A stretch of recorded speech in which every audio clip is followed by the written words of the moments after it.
I spent my money buying helicopters. Him, he spends the millions of shillings he had with women and hoodrans in every market that he goes. So Bonny Khalwale invested his money in women and hoodrans. Yeah? Yes.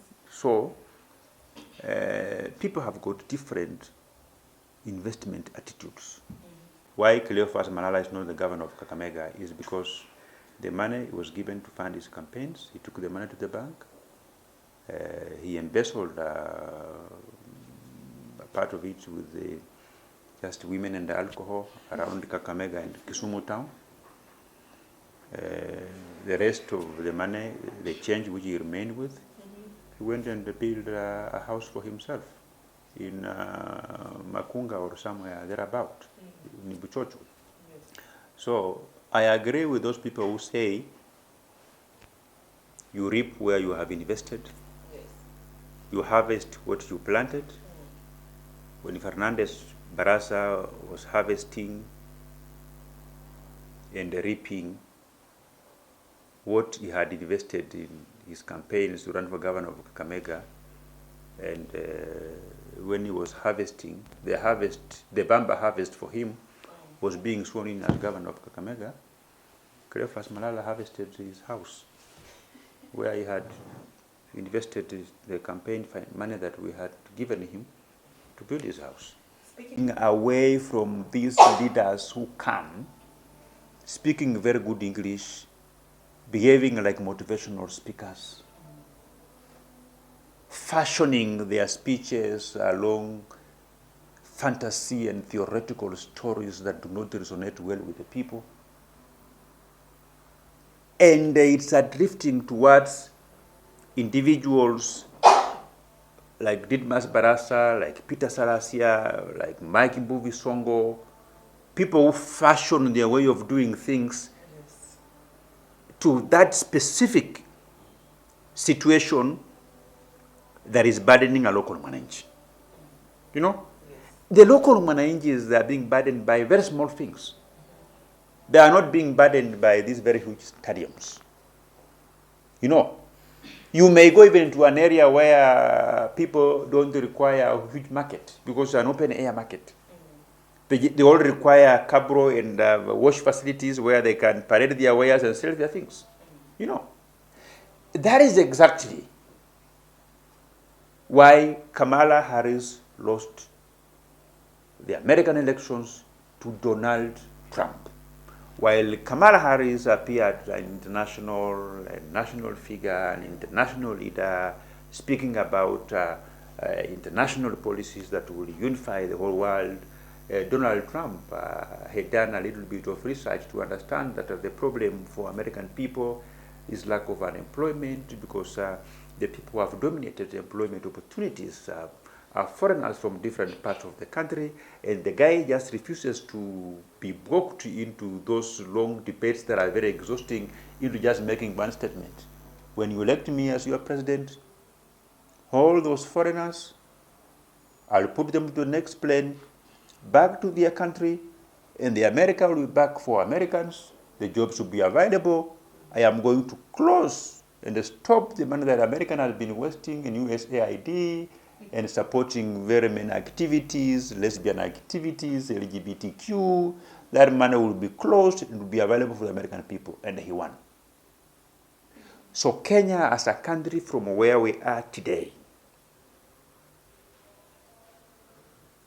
it needs people who will understand that for you to decongest the Bungoma County Referral Hospital, you don't do it by building another hospital next to it. Okay. When you want to decongest the Kakamega General Referral Hospital, you don't build another hospital next to it. Decongesting Bungoma Referral Hospital is building capacity of the more than 10 sub-county hospitals from every constituencies. You build their capacity so that there is no need of an individual to travel from Cheptais, from Kapsokot, from Kimilili, from Webuye, from Sirisia to Bungoma County Referral Hospital for a CT scan procedure, for a small procedure.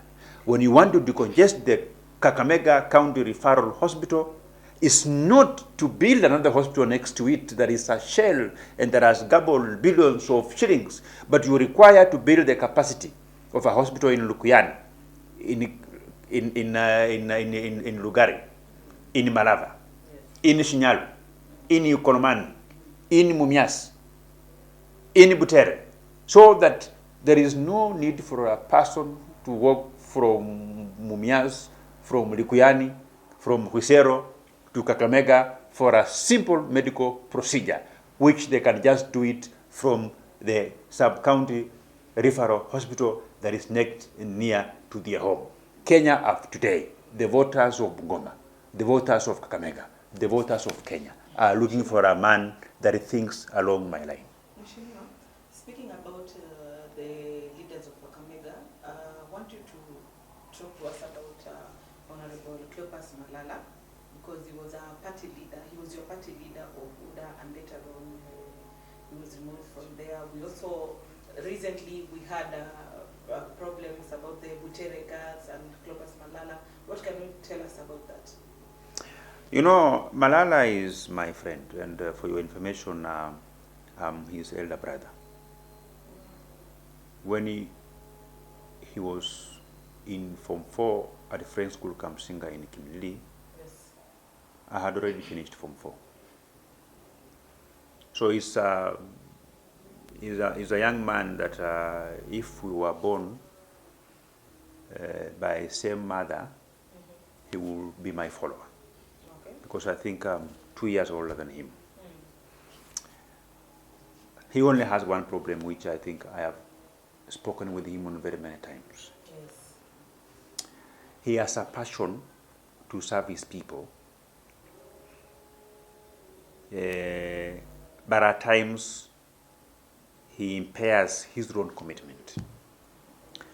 We wanted him to be governor of Kakamega in 2022, and we managed to convince our boss and our financiers that we need to be driven by a bigger picture in terms of supporting those young aspirants in our party with the resources that they can win. So we were all supported, and I think we all agreed that in Western Kenya, much support could go to Cleophas Malala because of the vastness of Kakamega County, and also Kakamega was the bedrock of ODM. So we supported Malala financially so that he can outmuscle the strongest support that ODM had mounted, benefiting from the incumbency, considering that Wycliffe Oparanya was then the outgoing governor of Kakamega, and they had done quite pretty well. So we gave Malala a lot of money. Yes. And then what Malala did is that instead of him going to fund the campaigns, he took the money to the bank, bought some properties, building the house. By the time when Didmus Barasa was being sworn in as governor of Kakamega after beating Cleophas Malala, Yes. Cleophas Malala was doing a housewarming party that he has built, funded from the money which his friends, we gave him to finance his campaigns. So at times Cleophas Malala becomes an enemy to himself. If somebody asks you why Cleophas Malala is not the governor of Kakamega, is because the money was given to fund his campaigns. He took the money to the bank. He embezzled part of it with just women and alcohol around Kakamega and Kisumu town. The rest of the money, the change which he remained with, he went and built a house for himself in Makunga or somewhere thereabout, in Buchocho. Yes. So I agree with those people who say you reap where you have invested, Yes. you harvest what you planted. when Fernandez Barasa was harvesting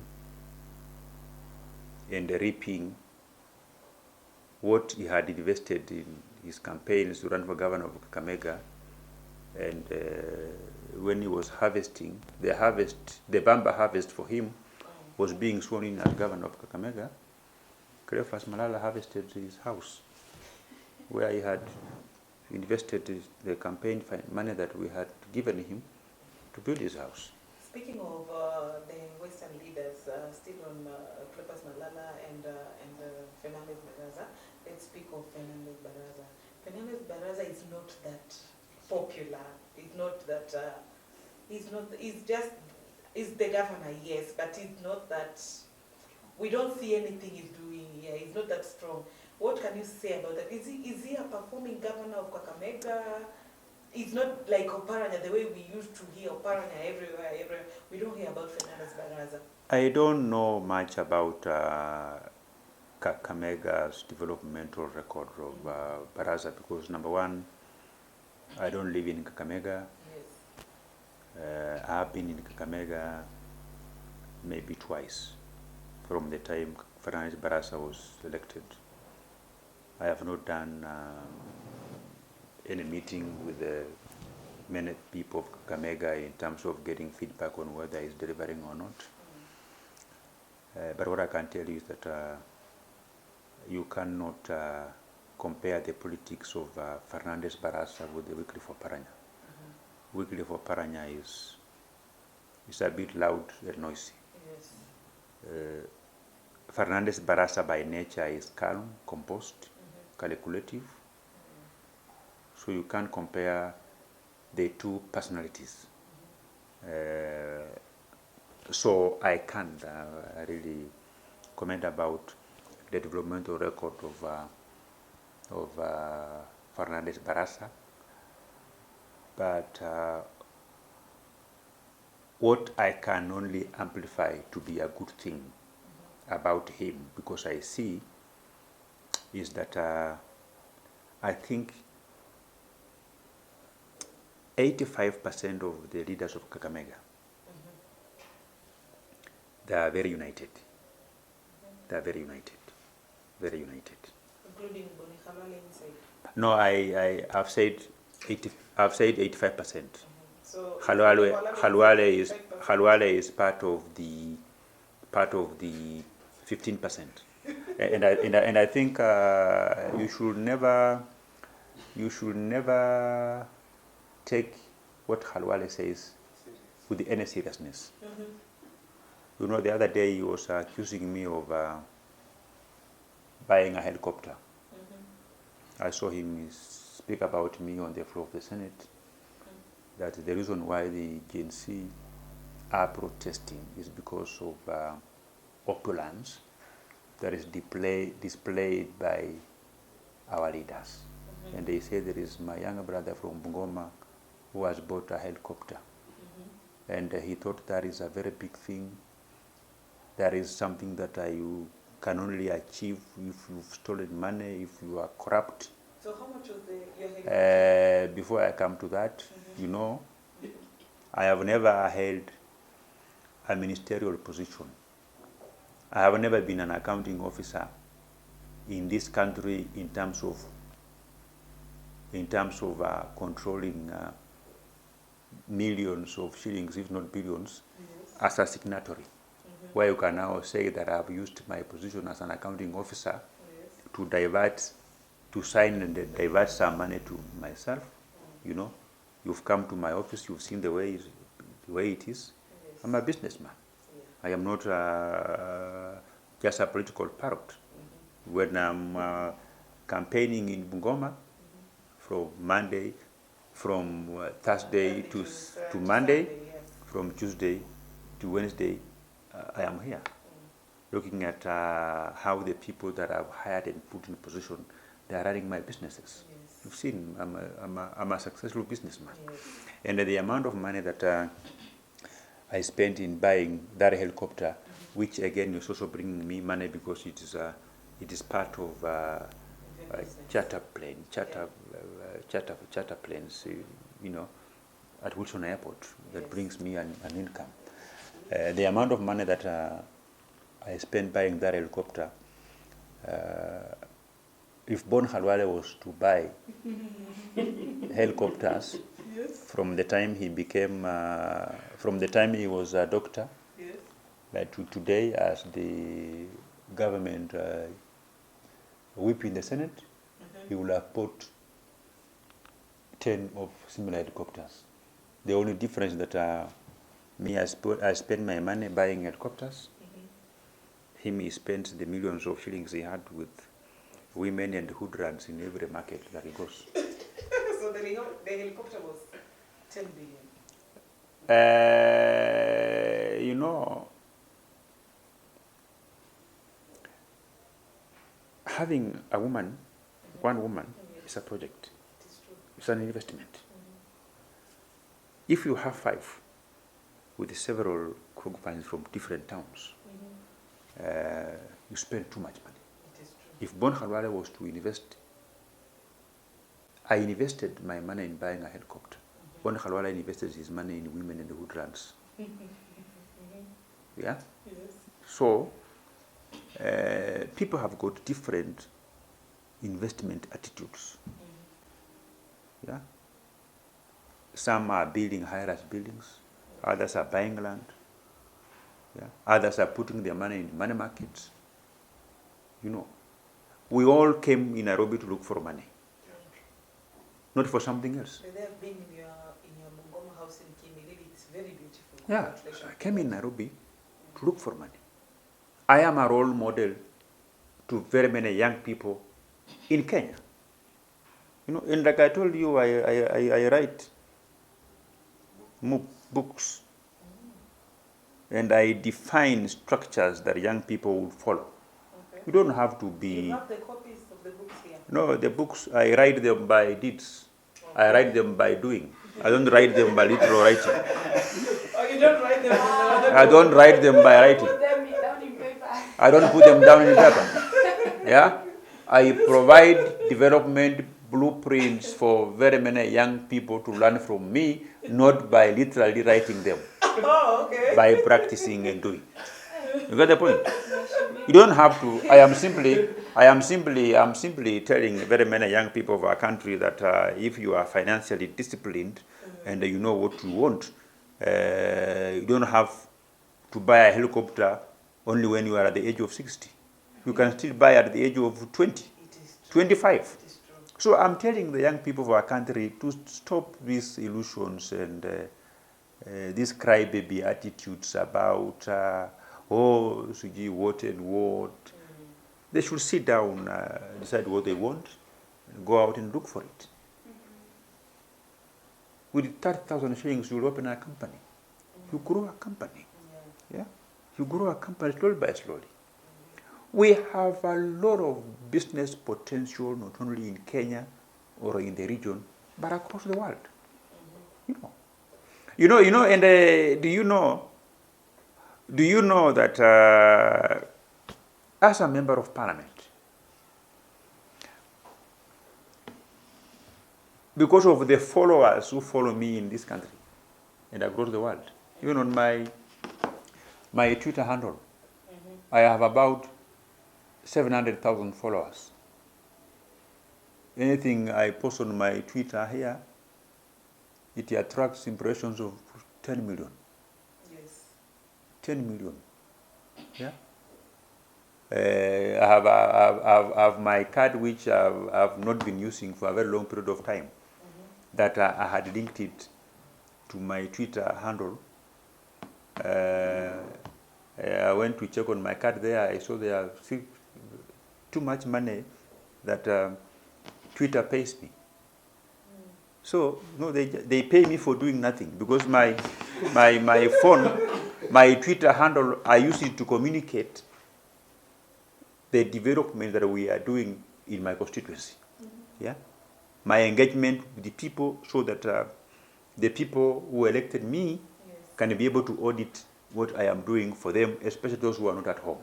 I communicate what we are doing in Kimilili and Bungoma to our supporters in the diaspora, in America, in the UK, everywhere, who have not seen us. You get the point? But then Twitter pays me for doing nothing. You know? So there is a lot of potential in the business for making money across the world. And when you make the money, also be a bit philanthropic. Don't allow the money you make to choke you. You must share the little you have with the people, you know. And what many people don't know is that even at that age of 28, when I was first elected as a member of parliament for Kimilili constituency, what many people don't know is that I had served as the regional manager for Bolore Africa Logistics. I was in charge of around 10 African countries. I used to traverse the world. Yeah?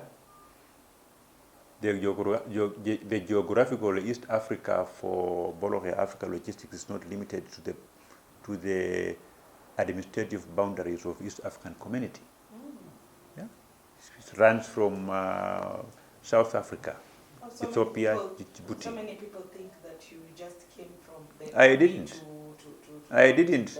And by the way, let me tell you, people think that because I served in the military, then maybe I never went to school or something, because you see, many people are used to that when you are joining military, recruitment date and time and place will be announced on the newspaper. Then the young men will go in the stadium, remove your shirts, you run, whoever runs first. Then you are given the combat to go and serve our country in the military.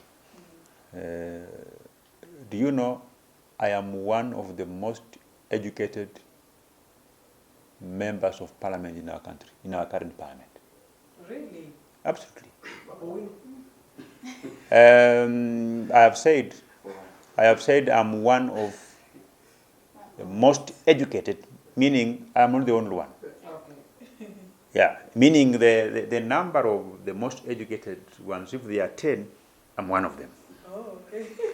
Yeah? Because I have 2 university degrees. I have 2 master's degrees. Wow. I have 1 graduate diploma. I have 2 national diplomas. And I'm currently at the tail end of completing my PhD in public administration from Muranga University. I'm one of the most educated. And I chose, you know, when I was doing my master's, my dissertation, if you go and Google, you will see it. My dissertation was about determinants of effective implementation of a devolution support program, a case of Bungoma County. My project title, when I was doing my graduate diploma in project management, Yes. was effects of implementation of strategic management in the management of Constituency Development Fund, a case of Kandui County, still in Bungoma County. Yeah. My dissertation and research that I'm doing now with my PhD program is also about how various county branding policies have an effect on the service level, service delivery on SMEs from Bungoma County. So I understand Bungoma County in terms of what the people want, how do they perceive the current leadership, like no one's business. So I am doing a PhD program in a field with my research that has focused on Bungoma County because of my passion, because I do not want to experience a situation that after dropping the Bible, after being sworn in as the governor of Bungoma, is when I will go to the office to begin planning on what I will do for them. I already know what the people of Bungoma want, and wait for my manifesto that I will release. Very soon. Not very soon. I will release my manifesto in February 2027. Okay. So that the excitement about my manifesto, we will carry it to the elections. And let me tell you, you can go and write somewhere in the bank. The people of Bungoma in 2027, Yes. they will elect Didmus Barasa, not Didmus as a person, but they will elect that what I will stand for, that what I will do for them. That is what will overrun my opponents out of town. And I will make the people of Bungoma not to focus on my iniquities as a human being. Because each human being, you have your own iniquities. The Bible says there is no man without sin. Every man has sinned. And all sins are equal in the eyes of God. You know? And the Bible says do not focus on the physical appearance of a person, but focus on the parameters that are within the spheres of the spiritual realm of this person in so far as what he wants, what the level of extent that God wants to use this person. For example, if you are in a church, you don't focus about where you saw your pastor yesterday. What you've heard about your pastor alleged to have committed or to have done. Yes. But when you go to the church, you focus your commitment, your mind, to the extent that God is using that pastor at that point in time. If God is using him to perform some miracles, you focus on that one. Because as a leader, I believe that leaders come from God. But not all those leaders are used by God to bring transformation and changes.